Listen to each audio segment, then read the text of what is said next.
"Are you my new mommy?" The words came out so small, so honest, so completely unexpected that Nadia's entire body went rigid. She was kneeling on the cold tile floor of the back kitchen at Lumiere, one of the most expensive restaurants in the city.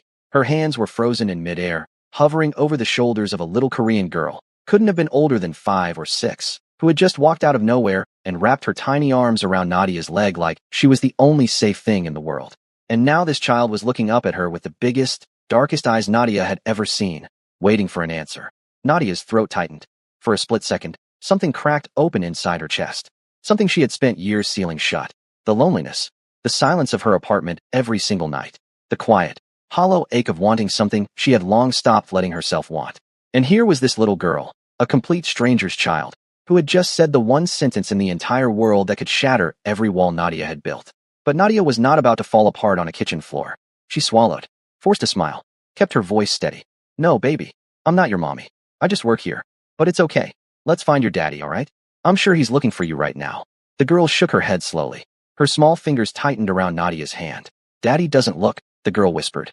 "Daddy is always busy." Nadia stared at her. She knew that tone. She recognized it the way you recognize a scar you've been carrying your whole life. She had been that kid once. The one whose parent was always somewhere else. Always working. Always had something more important to do than notice you were gone. Nadia pushed the feeling down. Buried it. She stood up, gently took the girl's hand, and started walking her back through the kitchen toward the dining area. If you are watching this, and you have ever felt invisible to the people who were supposed to see you, drop a comment right now and tell me where you are watching from. This story is about to get intense. Like and subscribe if you are not already. Trust me, you are going to want to be here for what comes next. Now let's get back to it. The restaurant was almost completely empty. A few candles still flickered on the tables, casting long shadows across the polished floors. Nadia pushed through the swinging doors and scanned the room. And then she saw him. He was standing near the entrance, phone pressed to his ear, speaking in a voice so low and even it didn't need volume to carry weight. He was tall, broad shoulders, sharp jaw, dark eyes that seemed to absorb everything around him without giving a single thing back. His suit was tailored perfectly, not flashy, not loud, just expensive in a way that whispered money rather than shouted it. He turned, and the moment his eyes landed on the little girl holding Nadia's hand, something shifted in his face. It was subtle, controlled, but Nadia saw it. A flash of something that looked like guilt buried under a mask of calm. He ended the call, didn't say goodbye, just lowered the phone. "Yuna," he said. His voice was steady but firm. "I told you to stay at the table." The girl, Yuna, did not let go of Nadia's hand. The man's gaze moved from his daughter to Nadia, slowly, deliberately. His eyes traveled over her face, her uniform, the way she was holding his child's hand with a gentleness that most people in this restaurant probably didn't even know how to fake. She wandered into the back kitchen. Nadia said, keeping her voice professional. "Neutral. I found her alone. She didn't seem scared, but I didn't want to leave her by herself." The man nodded once. His expression gave away nothing. "Thank you," he said. 2 words. Flat. Polite. The kind of thanks that meant nothing. Nadia released Yuna's hand. Or tried to. Yuna held on tighter. Nadia looked down at the girl. Yuna was staring up at her father now with an expression that was not fear, not defiance. It was something quieter than both. It was disappointment. The kind of disappointment that had already become normal. The man, her father, noticed. Something flickered behind his eyes again. He knelt down in front of his daughter, and for the first time his composure cracked, just slightly. "Yuna, let go," he said. Softer now, but still a command. Yuna shook her head. "I want her," Yuna said, still holding Nadia's hand. "She's warm." The silence that followed was suffocating. Nadia felt every second of it. She glanced at the man. He was looking at his daughter with an expression she couldn't quite read. Something tangled up between frustration and something much heavier. Like this wasn't the first time this had happened. Like this was a pattern he had watched repeat over and over and didn't know how to stop. "Sir," Nadia said carefully. "It's okay. I can stay for a minute if she needs." "That won't be necessary," he said, standing back up. His walls were back in place. His voice was controlled again. "Yuna, come." But Yuna didn't move. And Nadia watched the whole thing unfold with a feeling settling deep in her stomach. A feeling she couldn't name yet, but one that told her this night was not over. Not even close. Drop a comment. Have you ever felt invisible to someone who was supposed to care? Tell me below. Like and subscribe. It took another 3 minutes before Yuna finally let go. Not because her father asked again. Not because Nadia pulled away. Yuna let go because she looked up at Nadia one last time, memorized her face like she was burning it into her memory, and then quietly walked over to her father without a single word. The man placed his hand on Yuna's shoulder, guided her toward the exit. He didn't through glance back at Nadia once, just once. And in that single look, there was something Nadia couldn't decipher. Something calculating. Something almost curious. Then he was gone. The door closed behind him, and the restaurant fell silent again. Nadia stood there for a long moment, rooted to the spot. Her hand, the one Yuna had been holding, still felt warm. She shook it off, grabbed her jacket, locked up the back entrance, and stepped out into the cold night air. The city was loud the way it always was at this hour. Sirens somewhere in the distance. Car horns. The hum of a world that never stopped moving. Nadia pulled her jacket tighter and started walking toward the bus stop. She didn't think about the girl again that night. At least, she told herself she didn't. But when she got home and sat down on her small couch in her small apartment, and the silence wrapped around her the way it always did, she thought about what Yuna had said. Asterisk, Daddy doesn't look. Daddy is always busy. Asterisk. Nadia closed her eyes. She knew what it felt like to be that child. She knew what it felt like to shrink yourself down so small that no one noticed you disappearing. She knew what it felt like when the people who were supposed to love you made you feel like an afterthought. She had spent her entire adult life making sure she never felt that way again. She worked hard. She paid her bills. She kept her apartment clean and her head down and her heart locked up tight where no one could touch it. She didn't need anyone. She had made peace with that a long time ago. But peace and happiness are not the same thing. And Nadia knew the difference. She opened her eyes, stared at the ceiling, and eventually fell asleep sitting up. The next morning she went back to work. And the next night, Yuna was there again. Not wandering this time. Sitting at a corner table near the back of the restaurant, alone, with a glass of water in front of her that she hadn't touched. Her father was nowhere in sight, at least not on the main floor. One of the other waiters mentioned that a private room had been reserved upstairs. A business dinner, he said. Very exclusive. The kind of event where the guest list was kept quiet. Nadia noticed Yuna the moment she walked in. She couldn't help it. The girl was sitting so still, so perfectly composed for someone her age, that she looked almost unnatural. Like a small doll placed on a shelf and forgotten. Their eyes met from across the room. Yuna's face changed. Just barely. The tiniest shift, a loosening around her mouth, a slight widening of her eyes. Recognition. Relief. Nadia looked away, picked up her tray, told herself to keep moving. She lasted exactly 4 minutes before she walked over. Hey, Nadia said, stopping at the edge of the table. Casual. Like it was no big deal. You waiting for someone? Yuna looked up at her. My daddy is upstairs. Okay. And you're just down here by yourself? Yuna nodded. I always wait here. Nadia's jaw tightened. She kept her expression neutral, but something hot and familiar flared in her chest. She set her tray down on a nearby empty table and pulled out a chair. Mind if I sit for a second? She asked. Yuna's eyes lit up. She nodded again, faster this time. Nadia sat down across from her, leaned forward with her elbows on the table. So what's your name again? I want to make sure I remember it right. Yuna, the girl said. And then, quieter. What's yours? Nadia. Yuna repeated it silently, mouthing the syllables like she was tasting the word. Then she looked up and said, That's a pretty name. Something warm spread through Nadia's chest. She smiled, a real one this time. Not the customer service smile she wore like armor every night. A real smile. Thank you, Yuna. Yours is pretty too. They talked for a few minutes. Small things. Yuna asked if Nadia liked working at the restaurant. Nadia told her it paid the bills, which made Yuna scrunch up her nose because she didn't understand what that meant. Nadia laughed, quietly, so she wouldn't draw attention, and told Yuna it just meant she liked it enough to keep coming back. Yuna seemed to accept that. Then Yuna asked the question that made Nadia go still again. Do you have a mommy? Nadia paused, looked at the girl, decided to tell the truth. I did. A long time ago. She's not here anymore. Yuna's expression didn't change. She just nodded, like that made perfect sense to her. Like loss was something she already understood. My mommy isn't here anymore either, Yuna said. The way she said it, so matter of fact. So practiced. Like she had said it to herself 100 times in the dark, just to make it feel less heavy. Nadia's throat burned. She reached across the table and gently placed her hand over Yuna's small one. Didn't say anything. Didn't need to. Sometimes the most powerful thing you can do for someone is just let them know they're not sitting alone in the dark. They stayed like that for a moment. And then a shadow fell over the table. Nadia looked up. The man, Yuna's father, was standing at the edge of the table.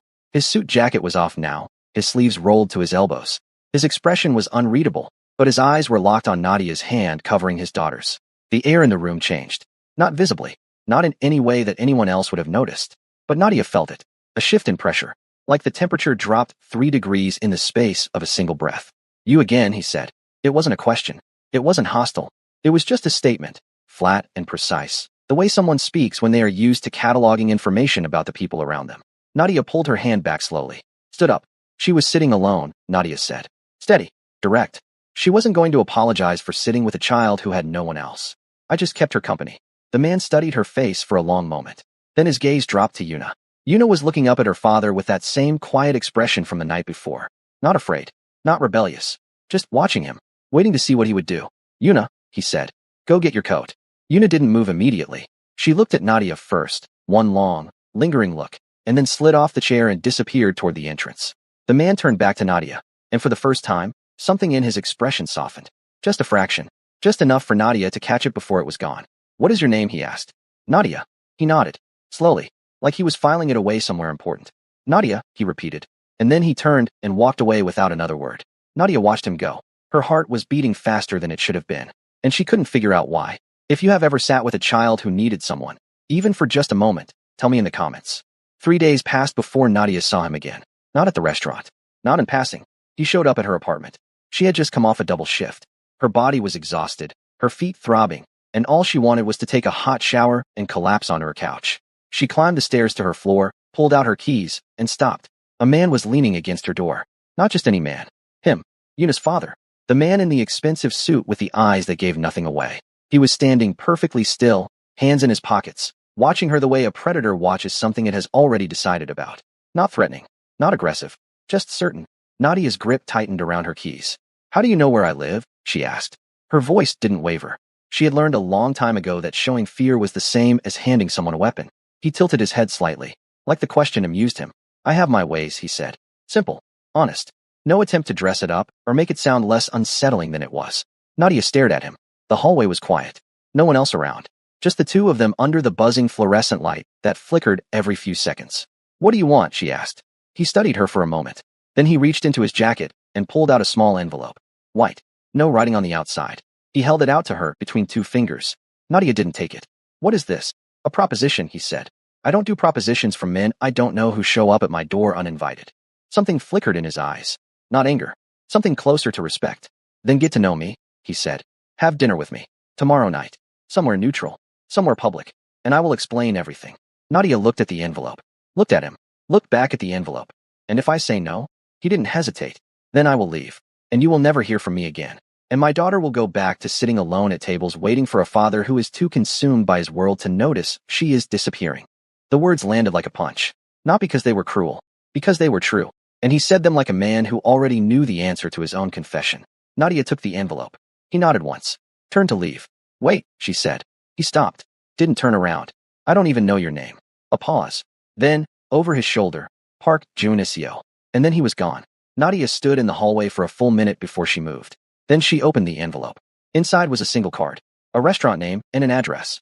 A time, 7 o'clock. And at the bottom, written in clean, precise handwriting. Asterisk, this is not a trap. But I understand if you don't believe that. Asterisk. Nadia read it twice. Then she went inside, locked her door, and sat on her couch staring at the card until the words blurred. Every instinct she had was screaming at her to throw it away. To forget about Park Jun-iseo and his daughter and the whole strange, unsettling encounter. To protect herself the way she always had, by keeping her distance from anything that could pull her under. But then she thought about Yuna. About the way the girl had held her hand. About the way she had said, Daddy doesn't look. About those big dark eyes looking up at her like Nadia was the first person in a long time who had actually seen her. Nadia placed the card on her coffee table. She went to bed. She didn't sleep. The next evening, Nadia stood outside the restaurant at 6:55. It was a quieter place than Lumiere. Elegant, but not showy. The kind of spot where people came to have conversations they didn't want overheard. She had dressed carefully. Not too much. Not trying to impress.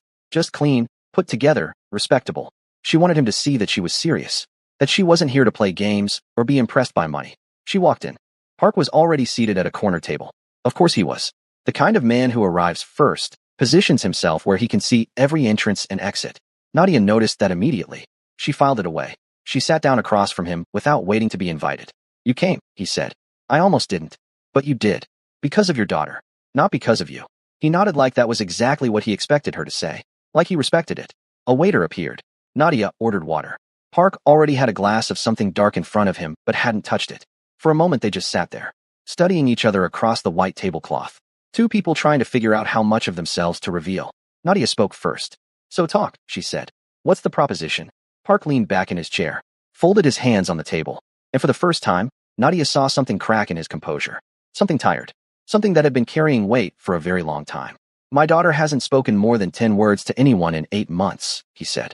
Nadia didn't react. Just waited. Not to me. Not to the staff. Not to the tutors I hire. Not to anyone. He paused. Until she met you. Nadia held his gaze. I'm a waitress, Mr. Park. I'm not a therapist. I'm not a nanny. I'm not whatever it is you're about to ask me to be. I know exactly what you are, he said. And the way he said it, quiet, careful, it didn't sound like an insult. It sounded like he had already done his homework. Like he already knew her story. Or at least the parts he could find.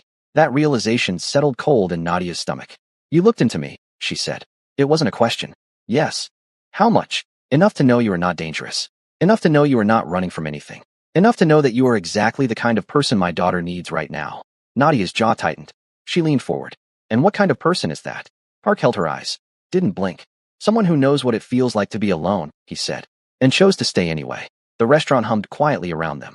Soft music. The clink of glasses. The murmur of other people's conversations. But at their table, everything had gone completely still. Nadia sat with those words for a long moment. Then she asked the question that had been sitting on her tongue since the hallway outside her apartment. What exactly are you offering me, Mr. Park? He reached into his jacket again. This time he pulled out a small folder.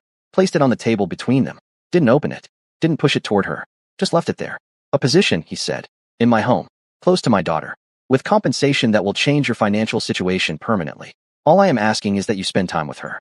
That you be present. That you be the person she has already decided you are. Nadia looked at the folder. Didn't touch it. And what about you? She asked. What do you want from me? Park's expression didn't change. But something moved behind his eyes. Something deep and guarded that Nadia couldn't read. Nothing, he said. This is entirely about Yuna. Nadia didn't believe him. Not for a single second. Have you ever been offered something that felt too good to be true? You already know what happened next. Drop it in the comments. Like and subscribe. Nadia took the folder home. She didn't open it at the restaurant. Didn't open it in the taxi on the way back. She carried it tucked under her arm the entire way, feeling the weight of it like it was something alive. Something that could change the shape of her life if she let it. She sat on her couch, turned on the lamp, and opened it. The first page was a contract. Clean. Professional. The kind of document that had clearly been drafted by someone who knew exactly what they were doing. The terms were laid out in plain language. No hidden clauses, no confusing legal jargon buried in paragraphs. A monthly salary that made Nadia's breath catch. A private apartment provided by Park's company. Health insurance. A signing bonus that was more than she had earned in the last 2 years combined. All she had to do was move into Park's estate and spend time with Yuna. Nadia flipped through the pages slowly, her eyes scanning every line, looking for the catch. Because there was always a catch. But the contract was clean. She closed the folder and leaned back. Her mind was racing. One part of her, the logical part, the part that had kept her alive and independent for years, was telling her to walk away. She didn't know this man. She didn't know his world. And something about the way he carried himself, the way he moved through rooms like they belonged to him, the way he had found her apartment without explanation, all of it told her that Park Junisio was not an ordinary man. But the other part of her, the part that had seen Yuna's face, that had felt that small hand grip hers like a lifeline, that part was already decided. Nadia picked up her phone, typed out a single message to the number on the card. I have conditions. The reply came in 30 seconds. Name them. Nadia stared at the screen. Then she typed. Asterisk, I want to meet Yuna first. Alone. Without you in the room. If she wants me there, I'll come. If she doesn't, this is over. Asterisk. A longer pause this time. Almost a full minute. Then done. 2 days later, Nadia walked into Park Junesio's home for the first time. And the moment she stepped through those doors, she understood that she had entered a completely different world. The estate was not the kind of home that announced itself. There was no grand gate, no long driveway lined with fountains. It was tucked away on a quiet street in a part of the city that most people didn't even know existed. A neighborhood where wealth hid behind high walls and silence. The exterior was modern and sleek, all dark stone and clean lines. But inside, it opened up into something vast and cold and strangely empty. High ceilings, polished floors, expensive furniture arranged with precision, like everything had been placed by someone who cared more about aesthetics than comfort. Artwork on the walls that Nadia couldn't name, but somehow knew was worth more than everything she owned. It was a beautiful house. It did not feel like a home. A woman greeted Nadia at the door. Korean, mid-40s, dressed in all black with her hair pulled back tight. She introduced herself as Mrs. Cho, the household manager, and led Nadia through the foyer without small talk. Her eyes were sharp and assessing, moving over Nadia with a scrutiny that felt deliberate. Nadia met her gaze without flinching. Mrs. Cho stopped outside a door on the second floor, turned to Nadia with an expression that was carefully neutral but carried an unmistakable undercurrent. Mr. Park has asked me to leave you alone with Yuna, Mrs. Cho said. I will be downstairs if you need anything. She paused, and then, quieter, in a tone that was almost a warning. She hasn't let anyone in for 8 months. Don't take it personally if she doesn't let you in either. Then Mrs. Cho turned and walked away. Nadia stood outside the door for a moment, took a breath, and knocked. No answer. She knocked again, softer. Yuna? It's Nadia. From the restaurant. Silence. Nadia opened the door slowly and stepped inside. Yuna's room was large. A massive bed in the center, draped in white sheets. Shelves lined with books and small figurines. A window that looked out over a perfectly manicured garden. Everything was clean. Everything was in its place. Everything looked like it had been arranged by an adult and never truly touched by a child. Except one corner.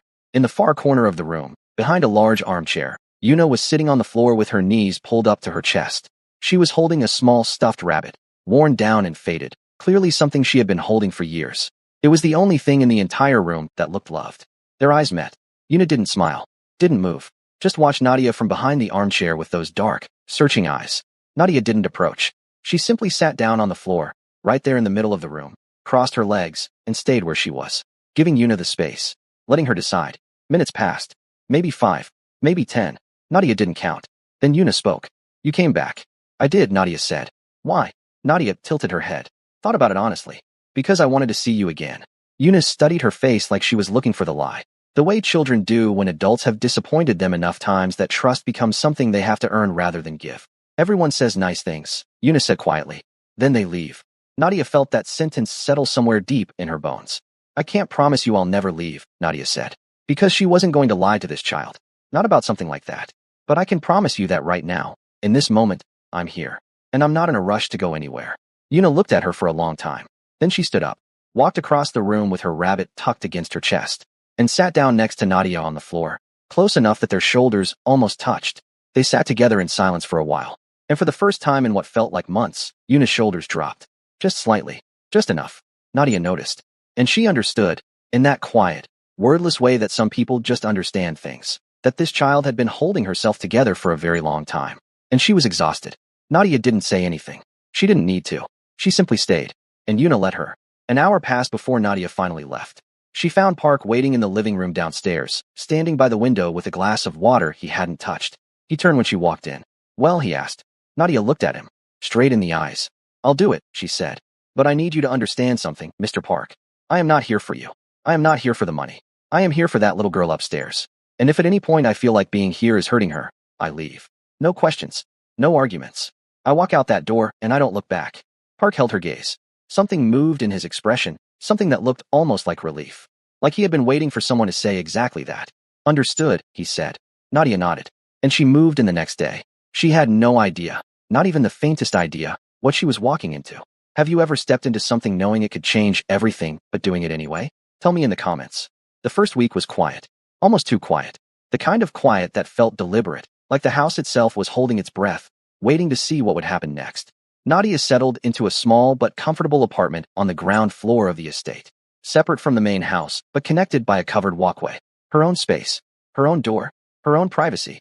Park had thought of everything, and that alone made her uneasy. A man who anticipated your every need before you even voiced it was either incredibly thoughtful or incredibly dangerous. Nadia hadn't figured out which one Park was yet. Every morning, she walked up to the main house and spent the day with Yuna. The first 2 days, Yuna barely spoke. She followed Nadia around like a shadow, quiet, watchful, always keeping a little distance between them, like she was testing whether Nadia would disappear if she got too close. Nadia didn't push. She simply existed in the same space, read books in the same room, sat on the same couch, let Yuna come to her on her own time. By the 3rd day, Yuna started talking. Small things at first. What she wanted for lunch. What show she wanted to watch. Whether Nadia thought the garden looked nice after the rain. But by the 5th day, the conversation shifted, deepened. Yuna started asking questions that no 5-year-old should be asking. Why do some people have everything and still look sad? Does money make people bad? If someone does bad things to protect the people they love, are they still a good person? Each question landed in Nadia's chest like a small stone dropped into still water, ripples spreading outward, touching something she couldn't ignore. She answered every single one honestly, not with the careful, sanitized answers adults usually give children. Real answers. The kind that respected Yuna's intelligence and didn't talk down to her. And Yuna listened, truly listened. The way someone listens when they have been waiting their entire life for someone to tell them the truth. By the end of the first week, Yuna was holding Nadia's hand again. Voluntarily. Naturally. Like it was the most normal thing in the world. Nadia noticed the change in the girl immediately. The way her shoulders had softened. The way she smiled more, small, careful smiles, like she was relearning how to use the muscles. The way she slept better at night. Mrs. Cho mentioned it one morning, almost reluctantly, like she didn't want to admit it. She hasn't cried in 3 days, Mrs. Cho said, handing Nadia a cup of tea in the kitchen. That hasn't happened since her mother passed. Nadia wrapped her hands around the warm cup, said nothing. But the weight of those words sat heavy on her chest for the rest of the day. It was on the 9th day that everything changed. Nadia had put Yuna to bed early that evening. The girl had fallen asleep quickly, something that had become a pattern over the past few days. Nadia had sat with her until her breathing evened out, gently brushed the hair from her face, and quietly left the room. She was walking back down the hallway when she heard it. Voices, coming from behind a closed door at the end of the corridor. A door she had never seen open before. Park's study. Nadia knew she should keep walking. It wasn't her business. She was here for Yuna, nothing else. But one of the voices, not Park's, was raised. Angry. Speaking fast in a mix of Korean and English that Nadia could only partially understand.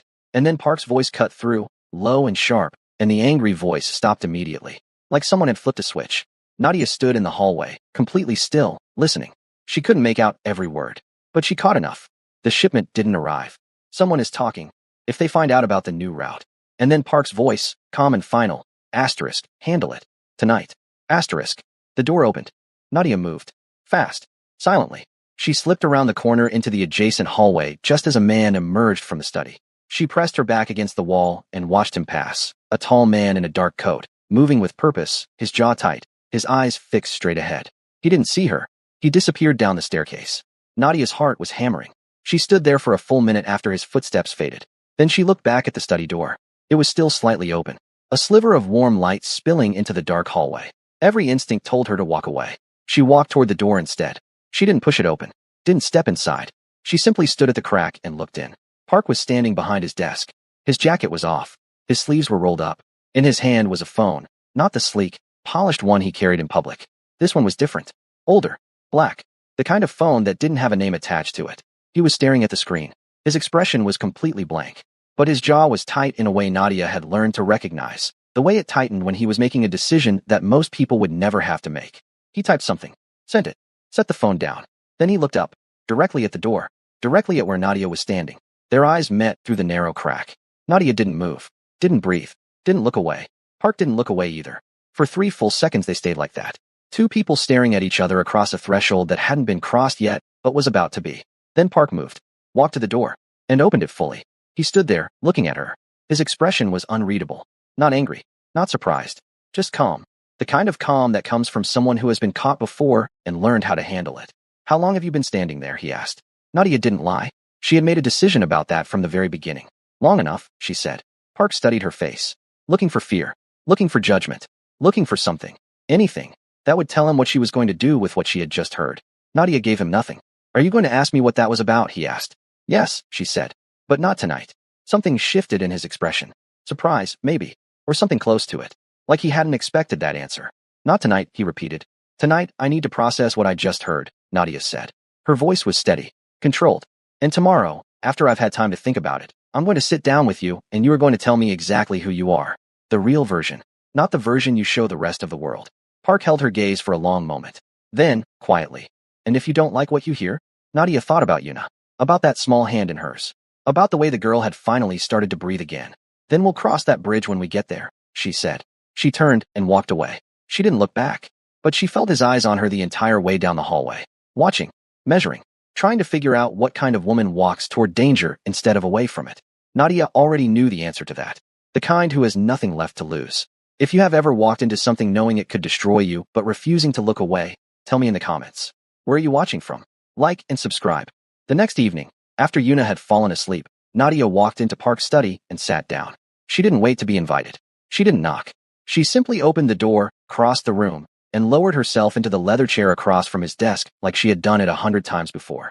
Park was already there, sitting behind his desk with no phone in his hand, no papers in front of him. Just him and the dim light of a single lamp and the weight of everything that had gone unsaid between them. He watched her sit down. Didn't say anything. Nadia folded her hands in her lap. Held his gaze. Talk, she said. Park leaned back in his chair. For a moment, just a brief, unguarded moment, something flickered across his face. Exhaustion. The deep, bone-level kind that sleep couldn't fix. The kind that came from carrying something too heavy for too long. Then it was gone. Replaced by that familiar stillness. What do you want to know? He asked. Everything, Nadia said. Start from the beginning. Park was quiet for a long time. Long enough that Nadia started to wonder if he was going to speak at all. Then he leaned forward, rested his elbows on the desk, and clasped his hands together. My family has been in this city for 30 years, he said. His voice was low, even. The way someone speaks when they have rehearsed a story so many times it has become muscle memory. My father came here with nothing, built a small import business. Legitimate at first. But in this city, there is no such thing as staying legitimate forever. Not if you want to survive. He paused. By the time I was 20, my father controlled a significant portion of the trade routes coming into the eastern port. Goods that never appeared on any official manifest. Goods that made men very rich and kept men very quiet. Nadia didn't react. Didn't move. Just listened. When my father died, I took over. I expanded. I cleaned certain parts of the operation and buried others deeper. I built legitimate businesses on top, restaurants, real estate, investments, enough to keep the surface looking respectable, enough that no one with any real power would ever bother to look underneath. He stopped, looked at Nadia directly. I'm not a good man, Nadia. The words hung in the air between them. Simple, blunt, no apology attached to them, no excuse. Just a fact being stated by someone who had long since stopped pretending otherwise. Nadia held his gaze. Didn't flinch. I know, she said. Park blinked. The first crack in his composure all evening. You already knew? He asked. I suspected, Nadia said. What I heard the other night confirmed it. But even before that, the way you live, the way you move, the way people look at you when you walk into a room. You don't carry yourself like a man who made his money honestly, Mr. Park. You carry yourself like a man who made his money and then spent years making sure no one could take it from him. Park studied her face for a long moment. Something in his expression shifted, not surprise exactly, but something adjacent to it. A recalibration, like he was seeing her more clearly than he had before. Most people would have left by now, he said quietly. Most people aren't here for you, Nadia reminded him. I'm here for Yuna. The name landed between them like an anchor. Park's jaw tightened. He looked away for the first time since she had walked in. Toward the window, toward the dark garden outside where nothing moved. Yuna doesn't know any of this, he said. And for the first time, his voice carried something raw, something that sounded dangerously close to shame. She is 5 years old. She knows nothing about what I do, what I am, and I intend to keep it that way for as long as I can. How long do you think that will last? Nadia asked. Not cruel. Genuine. Park didn't answer, because they both already knew. Nadia leaned forward, lowered her voice. Tell me about her mother. Park went completely still. The room felt smaller suddenly, the air heavier, like the question itself had added weight to the space between them. Her name was Suyun, Park said after a long silence. His voice had changed, quieter now, stripped of the controlled authority it carried when he talked about business. This was a different voice, a human voice, a broken one. We met when I was 26. She was a painter, soft, gentle, the complete opposite of everything I was becoming. He paused. She saw something in me that no one else bothered to look for, and I loved her for it, more than I have loved anything in my life. Nadia stayed perfectly still, letting him talk, letting the words come out at his own pace. Yuna was born 2 years later, and for a while, for a short, beautiful while, I thought maybe I could have both. The life I had built and the life Suyun had shown me was possible. His jaw tightened. I was wrong. He stopped talking, stared at the desk in front of him. His hands were clasped so tightly that his knuckles had gone white. What happened to her? Nadia asked. Softly. Park looked up, and for the first time since Nadia had known him, his eyes were not guarded. They were open, exposed, and behind them was a grief so deep and so old that it looked like it had carved itself into the very bones of his face. She was killed, he said. 8 months ago. The words dropped into the silence like a stone into black water. Nadia didn't look away, didn't react. She simply held his gaze and let him feel the full weight of what he had just said out loud. It wasn't random, Park continued. His voice had gone flat again, controlled, but his hands were still shaking. Barely, just enough for Nadia to notice. There are people in this city who want what I have, who have been trying to take it from me for years. Suyun was not targeted because of who she was. She was targeted because of who she was married to. He looked at Nadia, and in that look was something that went beyond guilt. Something that had eaten away at him from the inside out for 8 months and was still consuming him. I killed her, he said. Not with my own hands. But I built the world that destroyed her, and I have to live with that every single day. Nadia sat with those words for a long time. The room was silent except for the quiet tick of a clock somewhere in the corner. The kind of silence that demands something, an opinion, a reaction, a judgment. The kind of silence that most people rush to fill because the alternative is too uncomfortable. Nadia let it breathe. Then she spoke, slowly, carefully. Does Yuna know how her mother died? No, Park said immediately. She knows her mother is gone. She doesn't know why. And you think you can keep that from her forever? Park's expression hardened. I think I can try. Nadia shook her head. Not aggressively. Not with judgment. Just a slow, honest shake. Children are not as blind as we want them to be, she said. Yuna already senses something. She watches you the way someone watches a person they are trying to understand. She is 5 years old, Mr. Park, but she is not stupid. And the longer you keep this from her, the harder it will be when she eventually finds out on her own. Park stared at her, his jaw working, something fighting behind his eyes between the man who wanted to protect his daughter and the man who knew Nadia was right. So what do you suggest? He asked. And for the first time, his voice carried something Nadia had not heard from him before. He was asking for help, not demanding, not commanding, asking. Nadia looked at him, really looked at him, and saw past the suit and the empire and the blood on his hands. She saw a father who had lost the woman he loved because of the life he had chosen, a man drowning in guilt and trying desperately to keep his daughter from drowning with him. It didn't excuse what he was, what he had done, what he would probably do again, but it made him human. And Nadia had always been better at dealing with humans than with monsters. You let me keep doing what I'm doing with Yuna, Nadia said. You let me be the one person in her life who tells her the truth, even when it's hard. And in return, you tell me everything. Not just tonight. Everything. Every part of your world that could touch her. Because if I am going to protect that little girl, I need to know exactly what I am protecting her from. Park held her gaze for a long, heavy moment. Then he nodded. Once. Slowly. Like a man signing a contract he knew would change everything. Agreed, he said. Nadia stood up, straightened her back. Good, she said. Because there is one more thing I need to ask you. Park waited.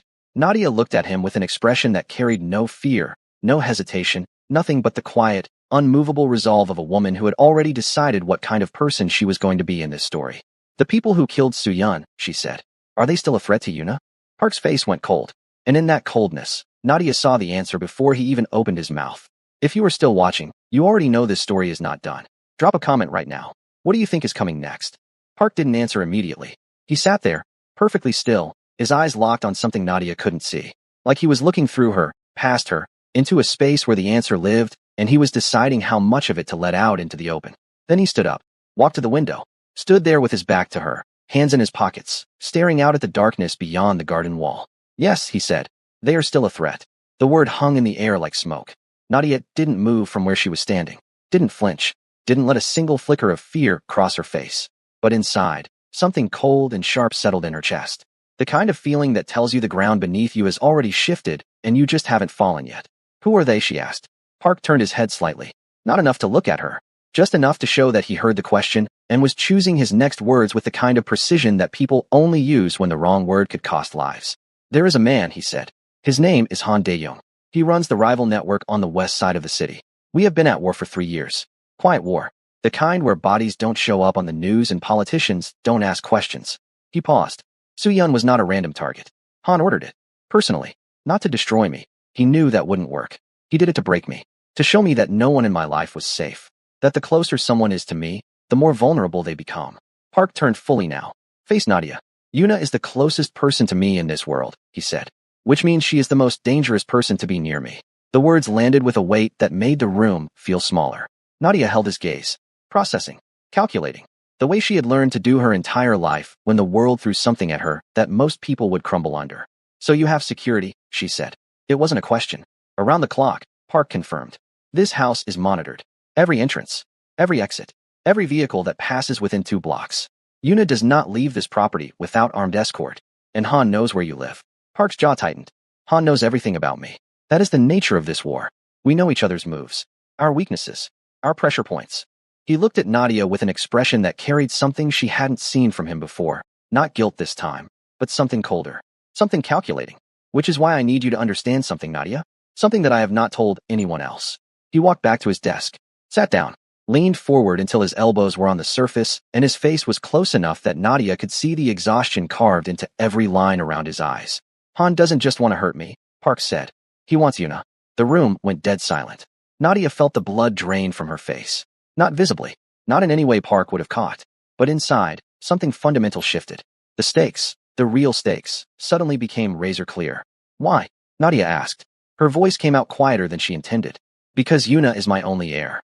If Han takes her, he takes everything I have built. My business, my assets, my legacy. In our world, bloodline is currency. And Yuna is worth more to Han alive and in his possession than I am worth dead. Nadia stared at him. Her mind was moving fast now. Connecting dots she hadn't even known were there. The security, the isolation, the way Park kept Yuna hidden from the outside world, the way he never let her leave the estate. It wasn't neglect. It wasn't indifference. It was protection.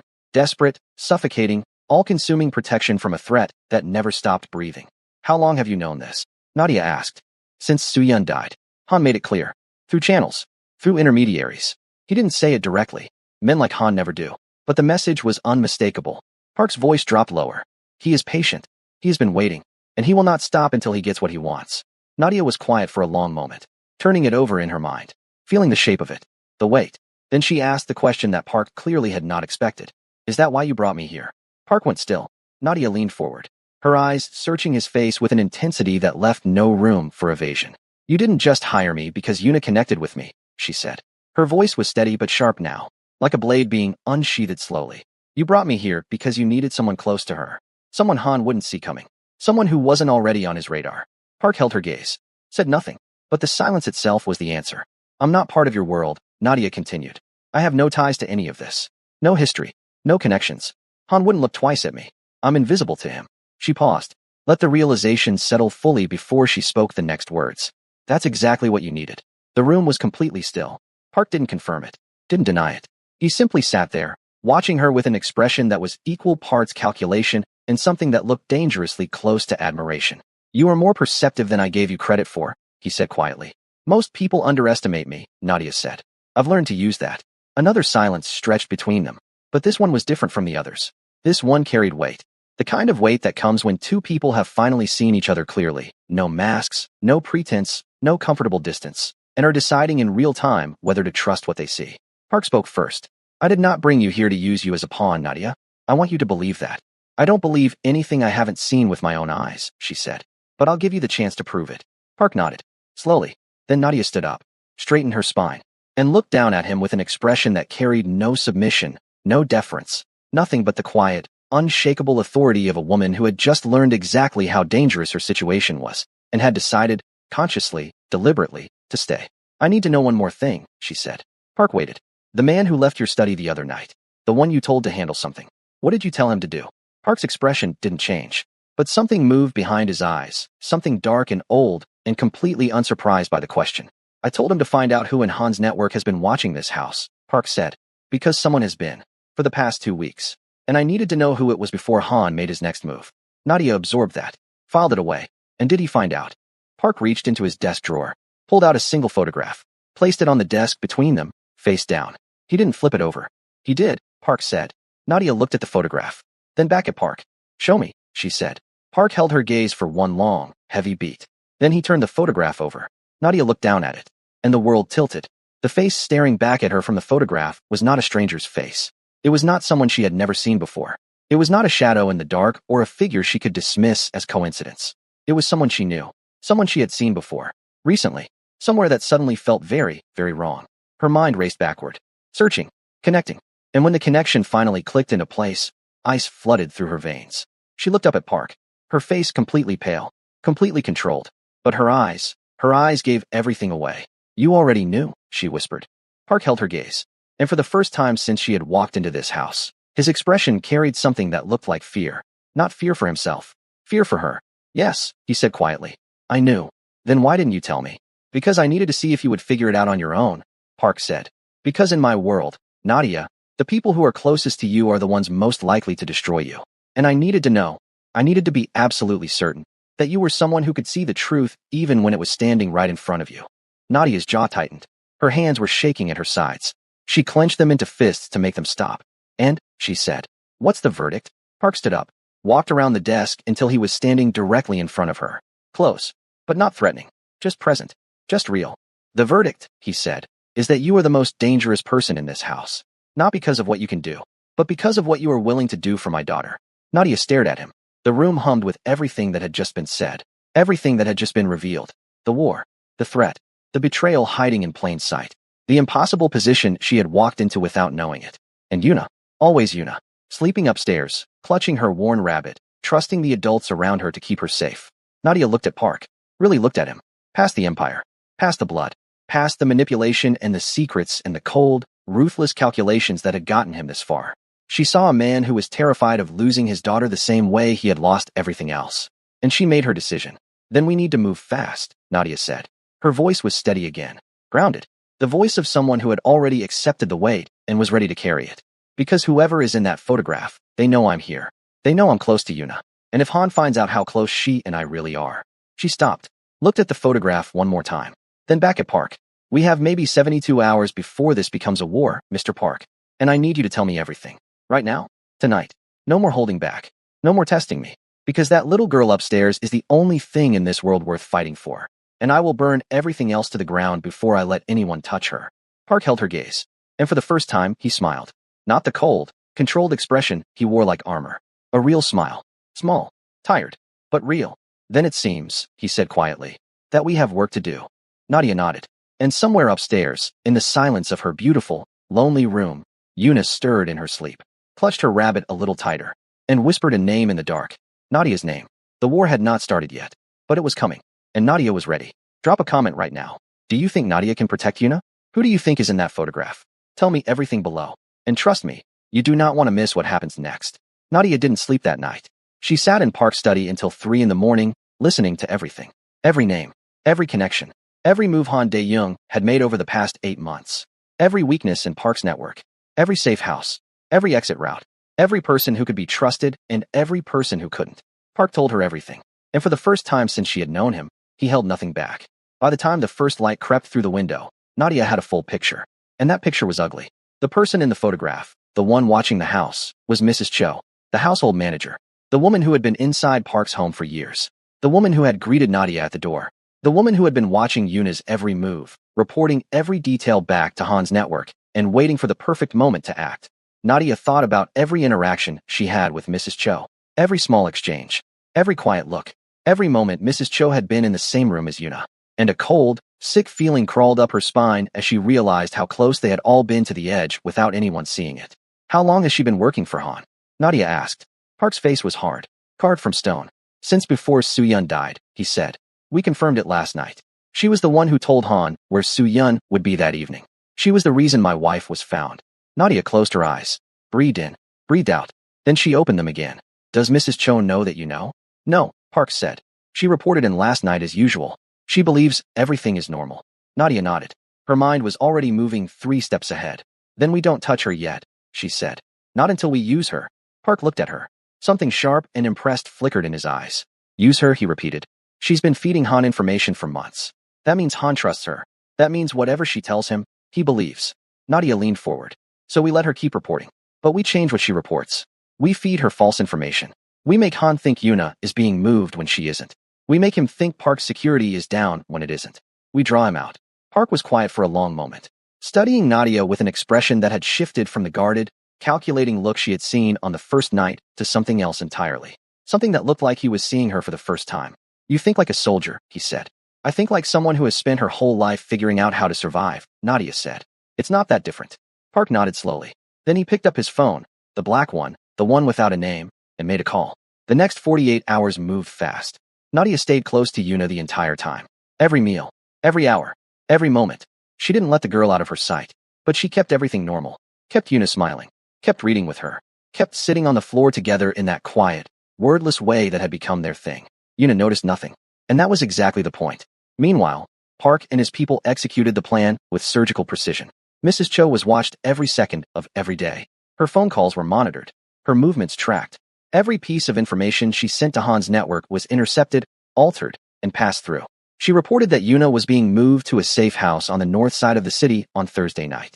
In reality, Yuna was never going anywhere. But Han didn't know that. On Thursday evening, Han Dae-young sent 6 men to the north side safe house to take Yuna. They found an empty building and a dozen of Park's men waiting for them. The confrontation was short, brutal, quiet, the kind of thing that never made the news and never would. By midnight, 5 of Han's men were in custody. The 6th had run, and Park's people let him run. They wanted him to get back to Han. They wanted Han to know exactly what had happened. They wanted the message to land. And it did. But Han Dae-young was not a man who accepted defeat quietly. At 2 in the morning, Nadia was sitting in the hallway outside Yuna's room when her phone buzzed. A message from Park. Asterisk Han is moving. He's coming here. Tonight. Asterisk. Nadia read the message twice. Then she stood up, walked into Yuna's room, and sat down on the edge of the bed. Yuna stirred, opened her eyes, blinked up at Nadia in the dark. Nadia, she whispered, her voice thick with sleep. What's wrong? Nadia looked at this little girl. This small, brave, broken child who had survived losing her mother and somehow still had enough left inside her to reach out and hold a stranger's hand. Nadia made a decision. She picked Yuna up gently, wrapped a blanket around her shoulders, held her close. We're going on a little trip, Nadia said softly. Just you and me. We're going somewhere safe. And I need you to be very brave for me tonight. Can you do that? Yuna looked at her with those big dark eyes. She didn't ask why, didn't cry, didn't panic. She simply nodded, tucked her face against Nadia's neck, and held on. Nadia carried her down the back staircase, through the kitchen, out a door that led to a small courtyard behind the main house. A car was already waiting, no lights on, engine running low. One of Park's people was behind the wheel, a man Nadia had been told she could trust with her life. She put Yuna in the back seat, climbed in beside her, and as the car pulled away from the estate, silent and invisible in the dark, Nadia looked back through the rear window one last time. Park was standing at the edge of the courtyard, watching them go. His face was unreadable as always, but he raised one hand, just barely, a gesture that could have been a wave or could have been something else entirely. Then the darkness swallowed him, and Nadia turned her eyes forward. The car moved through the city like a ghost. No traffic lights, no main roads, just back streets and alleys and routes that most people didn't even know existed. The driver didn't speak. Nadia didn't ask him to. Yuna fell back asleep against her shoulder within minutes. The warmth of the child against her chest was grounding. Real. The one thing in the middle of all this chaos that made sense. They drove for 40 minutes before the car stopped. A small house on the outskirts of the city. Nothing special. Nothing that anyone would look twice at. A light was on inside. Someone was already there, waiting. Nadia carried Yuna inside, set her down on a small couch in the living room, covered her with a blanket. Then she sat down next to her and waited. She didn't know what was happening back at the estate. Didn't know if Park was safe. Didn't know if Han had arrived or what had happened when he did. She had no phone signal here. No way to find out. All she could do was sit with Yuna and wait. And pray. It wasn't something Nadia did often. Prayer required faith. And faith required believing that the universe gave a damn about what happened to you. Nadia had spent most of her life with evidence to the contrary. But sitting there, in the quiet of that small house, with Yuna's breathing steady and soft beside her, Nadia found herself doing it anyway. Not for herself. For the girl. The answer came at dawn. A knock at the door. 3 sharp raps. A pause. Then 2 more. A signal. Park had told her what to listen for. Nadia opened the door. A man she didn't recognize stood on the porch. Young. Serious face. He handed her a phone without a word. She pressed it to her ear. Park's voice. Calm. Steady. The same voice he always used. But underneath it, underneath the control and the authority, something else. Something lighter. Something that sounded almost like relief. It's over, he said. Nadia closed her eyes. Han, she asked. A pause. Han has been handled, Park said. And the way he said it, flat, final, with no elaboration, told Nadia everything she needed to know. Everything she didn't need to hear out loud. She swallowed, opened her eyes. Is it safe to come back? Yes, Park said. It's safe. Another pause. Longer this time. Nadia. What? Thank you. 2 words. Simple. But coming from Park Jun-seo, they carried more weight than anything else he had ever said to her. Nadia hung up. She turned back to the living room. Yuna was awake now, sitting up on the couch with her rabbit in her lap, looking at Nadia with those big dark eyes. Are we going home? Yuna asked. Nadia walked over, sat down next to her, took her small hand in hers. Yeah, baby, she said. We're going home. Yuna smiled. A real smile. The kind that lit up her entire face and made her look like the child she was supposed to be. Promise? Yuna asked. Nadia squeezed her hand, looked at her, and for the first time in years, for the first time in longer than she could remember, the hollow, quiet ache in her chest was gone, replaced by something warm, something solid, something that felt like it was finally, after all this time, filling a space she had believed would stay empty forever. Promise, Nadia said. And she meant it. They drove back to the estate in the morning light. The city was waking up around them. Ordinary people starting ordinary days, completely unaware of what had happened in the dark corners of their world while they slept. Nadia watched them through the window and felt the strange, heavy distance that comes from knowing things most people will never know. From seeing a side of the world that most people pray they never have to see. But she also felt something else. Purpose. When they pulled through the gates of the estate, Park was waiting at the front door. Same suit. Same composed expression. But his eyes, when they landed on Yuna, carried something so raw and so unguarded that Nadia had to look away to give him the moment. Yuna ran to him, wrapped her arms around his legs. And for once, for the first time Nadia had witnessed, Park knelt down and held his daughter like she was the most important thing in the world. Because she was. Nadia stood at a distance and watched. Didn't interfere. Didn't insert herself. Just let the moment exist the way it was meant to. After a while, Park looked up at her over Yuna's shoulder. Their eyes met. No words were exchanged. None were needed. Park stood up, lifted Yuna into his arms, and walked back inside. Nadia followed at her own pace, stepped through the front door of the estate, and felt the familiar hum of the house settle around her. It still didn't feel like a home. Not entirely. Not yet. But it was getting closer. That evening, after Yuna had gone to sleep, peaceful, dreamless sleep, The kind that children have when they feel safe. Nadia sat on the floor of Yuna's room, in the same spot she had sat that very first day, the corner near the armchair where she had found Yuna hiding. She leaned her back against the wall and closed her eyes. The house was quiet, the kind of quiet that comes after a storm. Not empty, just still. Nadia thought about everything that had happened. The restaurant, the little girl who had walked up to her and asked if she was her new mommy, the man in the expensive suit who turned out to be one of the most dangerous people in the city, the war that had erupted and ended in the span of 72 hours, the betrayal, the fear, the choice she had made, over and over again, to stay. She thought about who she had been before all of this. The woman who went home to silence every night. The woman who had convinced herself she didn't need anyone. The woman who had sealed her heart so tightly that she had almost forgotten what it felt like to have it open. And she thought about who she was now. Not the same person. Not even close. A soft sound from the bed made her open her eyes. Yuna was talking in her sleep. Quiet, mumbled words that didn't quite form sentences. But one word came through clearly. Soft and warm and completely natural. Mommy. Nadia stared at the ceiling. She didn't cry, didn't break down, didn't let the emotion swallow her. She just sat there, in the quiet, in the stillness, and let herself feel it. All of it. The grief, the joy, the fear, the hope, the strange, terrifying, beautiful weight of being needed by someone who had every reason not to trust anyone. Nadia stayed on that floor until the sun came up. And when Yuna woke the next morning and saw her there, still sitting, still present, still exactly where she had promised to be, the girl smiled that small, careful smile and reached out her hand. Nadia took it and held on. Some wars end with explosions, with gunshots, with dramatic confrontations that history remembers. But the quietest wars, the ones that matter most, end like this, with a hand reaching out in the dark and someone finally reaching back. If this story moved you, if it made you feel something, drop a comment and tell me. What was your favorite moment? Did you see Mrs. Cho coming? What do you think happens next for Nadia and Yuna? I want to hear from you. Thank you for staying until the very end.